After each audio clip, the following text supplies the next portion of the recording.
Biex pajjiżna jkompli jibbenefika mit-tkabbir fl-industrija turistika mis-suq Taljan, l-Awtorità Maltija t-Turiżmu fetħet uffiċċju ġdid f'Ruma.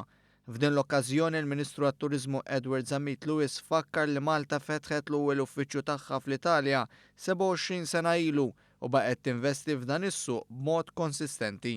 Din id-darba uffiċċju li mhux se jkun ixxerjat ma' ħadd ieħor, dan ikompli jirrifferma s-suq Taljan kemm importanti għalina u se nibqgħu naħdmu fuq u li tagħna 300,000 turist is-sena l-oħra. Determinati li nibqgħu nsaħħu s-settur Taljan u rridu sena oħra l-2016 li tkun rekord turiżmu mhux biss mis-settur Taljan imma mis-source markets turistiċi kollha tagħna u nibqgħu naħdmu f'dan ir-rigward.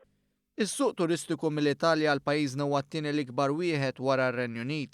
Suq mill-Italja l-sena li għaddiet kiseb tkabbir ta' 10% li jirriżulta f'26,000 turist Taljan aktar mis-sena 2014. Il-Ministru temm jgħid li lilin minn dan fost ħidma oħra matul din is-sena, il-Gvern se jaħdem biex jindirizza waħda mill-akbar sfidi, dik li jtejjeb il-kundizzjonijiet tax-xogħol fis-settur turistiku sabiex tiżdied il-kwalità tas-servizz.